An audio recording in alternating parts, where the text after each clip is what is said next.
Opo. Ay, ma'am, good morning, ma'am. Ito po ba yung Kabusa Store? Ay, ma'am. Ito po ako ni grocery. Kamustahin ko lang po sana yung account po ninyo, ma'am. Kung gusto niyo pong umorder.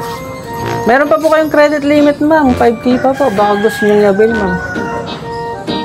Active pa po kayo, ma'am. Nakakapag-order pa po kayo. Siguro ba'y bukas na lang? Bukas na lang po, ma'am. Balikan kita bukas, ma'am. Hindi ako na lang mag-ano sa ano kasi ma'am, pag ano ma'am, reported din kasi na ginaguide namin ngayon pag umu-order. Kaya kung pwede po sana ngayon para may report po ako. Pero kung bukas pa naman po kayo order, balikan ko na lang po kayo. Sige ma'am, thank you po. May ano pa kayo ma'am, credit limit. Pwede din pong gamitin ma'am, 5K pa po. Thank you ma'am. Thank you. Thank you po. Mapanakit yung sound trip ni nanay habang naglalaba. Okay lang yan, wag lang kanta ni Aljur. Papa Pistor ma'am. Papa Pistor. Basta Di nga po kilala dito yun. Ghost account ma'am.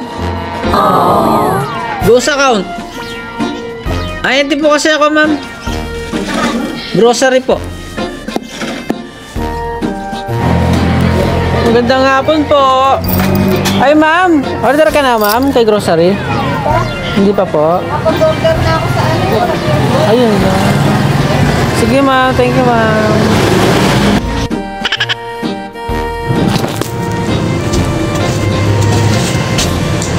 Kahit 3 beses ka lang umorder, sunod-sunod na, ma-activate yung ano mo, ilista. Yung ilista ma'am, yun yung ano, may credit limit ka po. O kung halimbawa, yung share na lang, tapos wala na yung ano. Yung account number ma'am? Oo. Copy-paste nyo lang ma'am. Diba, sinin nyo ngayon.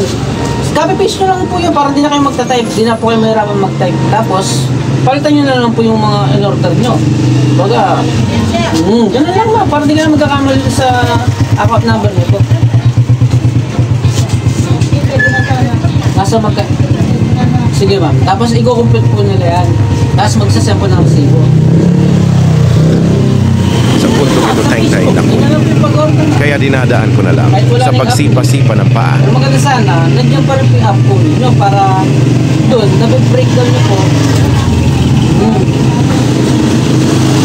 Kung kasi ma'am, pag may sarili na app, itemize yung mga item. Nakikita nyo po.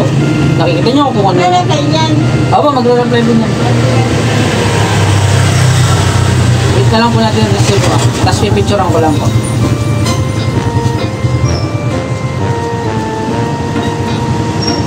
Doon nakikita nyo kung ano ba promo ni grocery ngayon. Hindi totoo yan. Bola lang yan.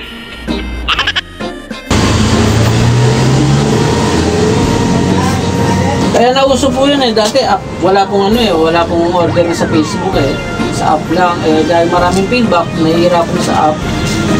Na ano po yan? Nagkaroon pa ng ganyang meron ng order.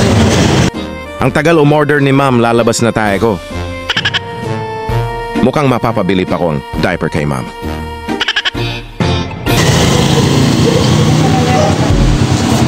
Back nyo nga po ma'am, baka Sa part na to pala desisyon ako. tapos pindutin niyo po yung message mo. Yan, wait lang po natin ma'am. Magre-reply. At tanongin po kayo niya kung kailan po yung deliver. Tapos sabihin nyo, palis po lahat ng points. Kahit di kayo sigurado may points ma'am, sabihin nyo, palis lahat ng points. I-release din naman po nila yun. Bakit lang, umorder kayo ngayon ma'am, may points yan sa susunod na order nyo. May cashback po yan. Eh, paano malalaman kung may points ka na? Makikita naman po natin sa account nyo ma'am, tulad niyan, binisita ko po kayo. Yung account po nyo ma'am, nasa ano ko po, nasa record ko po.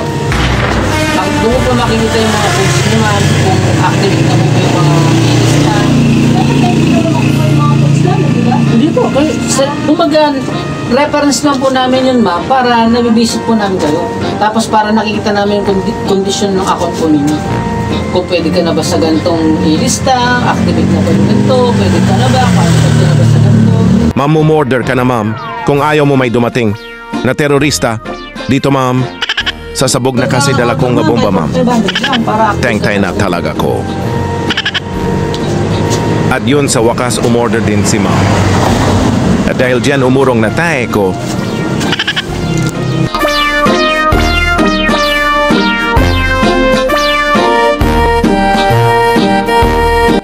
Parang mas mahirap ata nguyain netong ulam ko kesa kumita ng pera.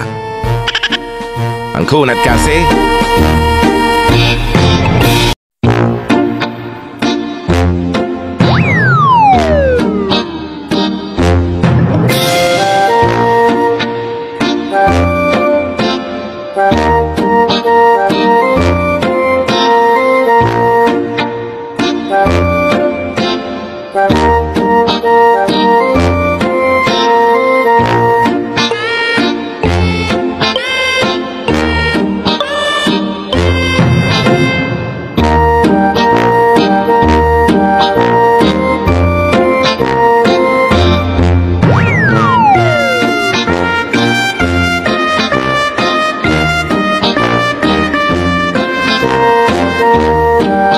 At diyan na muna natin tatapusin ang A Day in My Life as a Business Acceleration Officer sa Jetboy.